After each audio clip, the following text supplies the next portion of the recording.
Good evening, everybody. Aloha. And thank you, Ambassador Glass, for making remarks.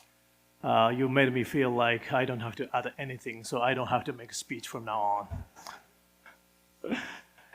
Admiral Paparo, distinguished guest, I'm Shinjirō Koizumi, Minister of Defense of Japan. I stand before you today with profound emotion. This year, the United States celebrates its 250th birthday. I extend my heartfelt congratulations. And this year, the U.S Japan Alliance marks its 75th anniversary. It is also the 75th anniversary of the signing of the San Francisco Peace Treaty. 80 years ago, here at Pearl Harbor and across the Pacific, young people from Japan, America, and around the world lost their lives in the flames of war. But look at us now. Today, we stand here shoulder to shoulder as the strongest allies in the world, as the closest of friends. At Iwoto Island, fierce battles once raged. Today, on that very island, Japan and the United States hold reunion of honor ceremony every year. There is no other example like this in the world. Last year, my friend Pete became the first Secretary of Defense to attend the ceremony. Just before coming here, I visited the National Memorial Cemetery of the Pacific at Punchbowl and paid my deepest tribute and offered flowers to those who fell in battle. This is the power of true reconciliation. This is the power of peace. I was born and raised in Yokosuka. 160 years ago, Commodore Perry traveled the Pacific Ocean and arrived at Uraga, where the history between Japan and America began, the very place. And today, Yokosuka hosts the ground, maritime, and air self-defense forces, as well as the headquarters of the U.S. 7th Fleet. Last October, immediately after I assumed office as Minister of Defense, it was also in Yokosuka where I first met President Trump, Secretary Hegseth, and Admiral Paparo, who is here with us today. For me, Japan's national defense and the Japan-US alliance are part of my daily life, felt with the sea breeze. They are also the foundation of my journey as a politician. Today, in this year of great significance for the United States, for the Japan-US alliance, and for the world, to stand before you while feeling the Pacific breeze that both Japan and the United States share is a profound honor. Today, the Indo-Pacific faces a crisis. Everyone feels it. First, the routinization of military coercion. Neighboring nations continue opaque military buildups, and the regional military balance is shifting dramatically and rapidly.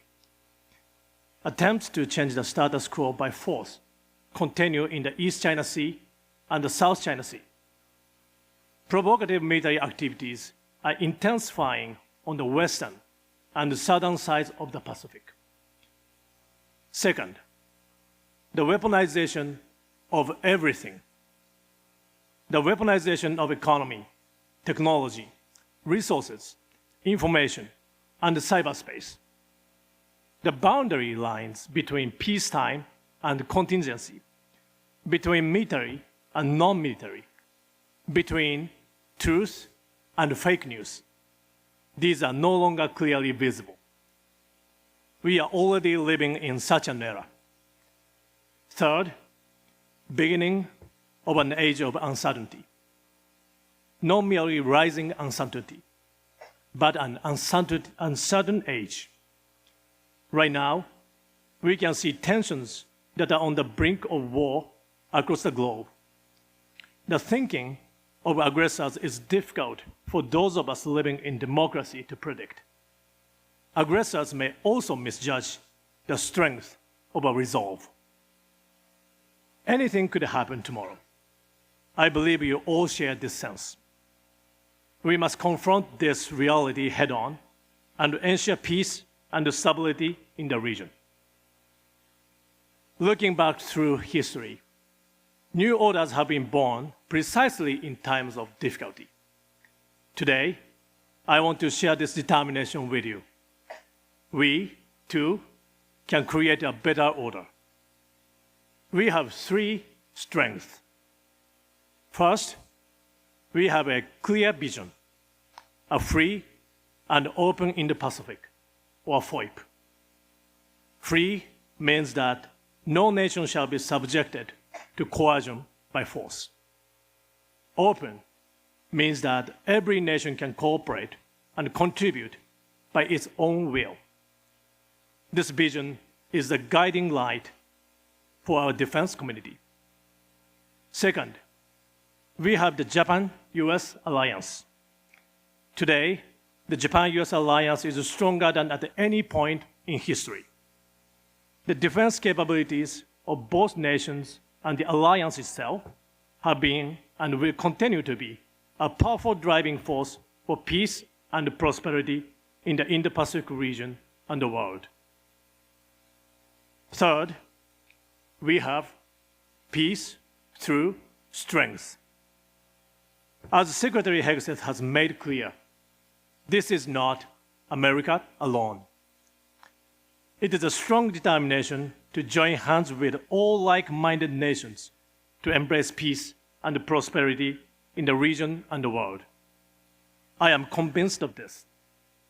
When these three strengths, FOIP, the Japan-US Alliance, and peace through strength, come together, peace and prosperity in the region will become even more secure. We have partners who will expand these three strengths together with us. Those partners are all of you who gathered here today, sharing the same commitment.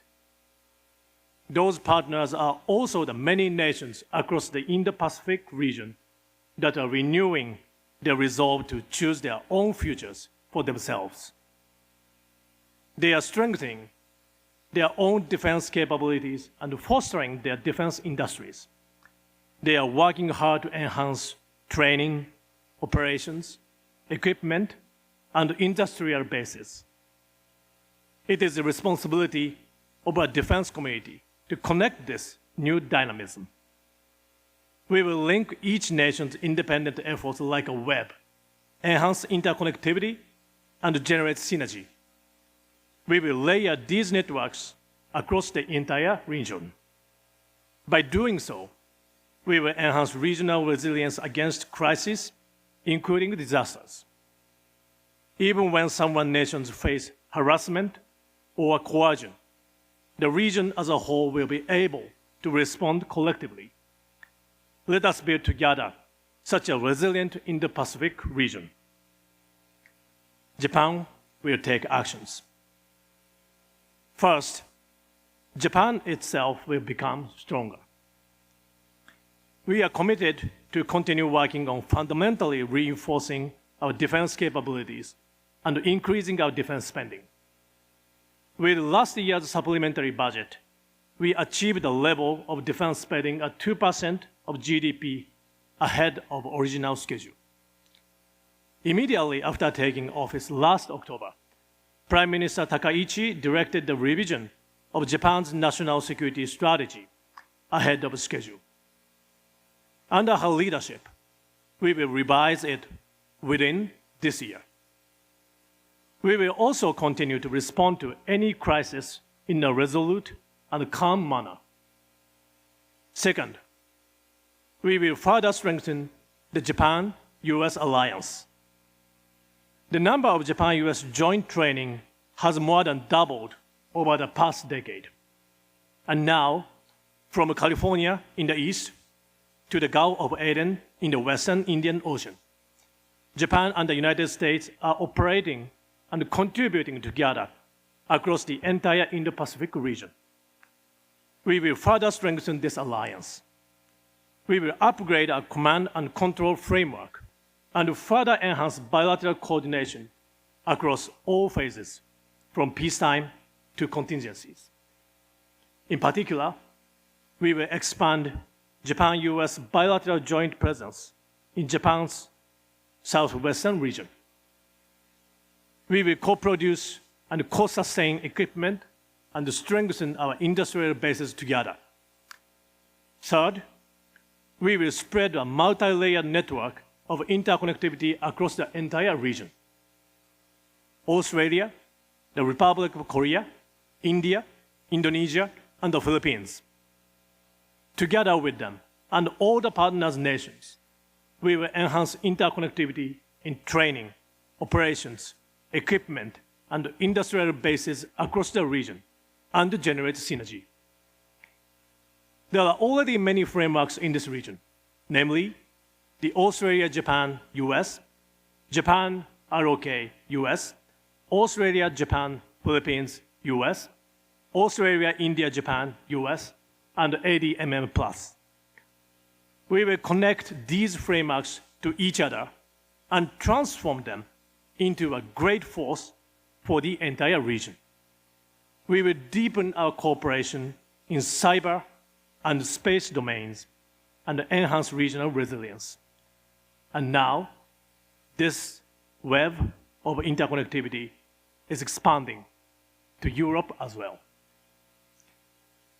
In 2007, Japan's then Prime Minister Abe delivered a speech titled Confluence of the Two Seas in the Indian Parliament.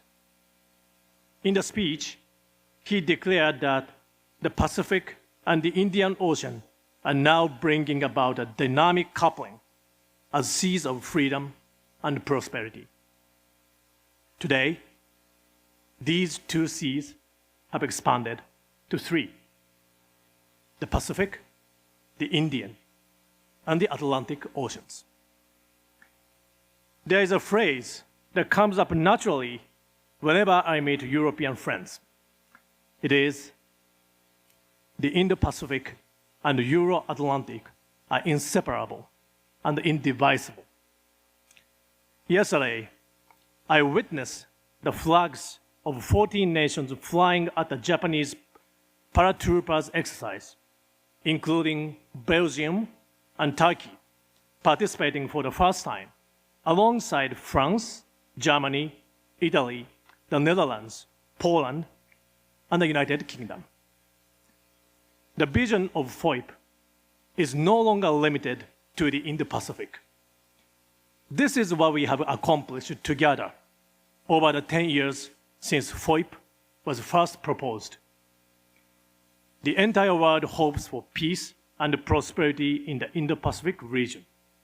This shared aspiration is the light that illuminates our path. Today, on the 10th anniversary of FOIP, I declare before you, Japan is committed to evolving the free and open Indo-Pacific. I will dedicate my full efforts to ensure the peace and the prosperity of this region from a defense perspective. In the United States, Make America Great Again, or MAGA, is a concept valued by many in the Trump administration. To conclude, I would like to share my own version of MAGA with you. Make the alliance great always. Thank you very much.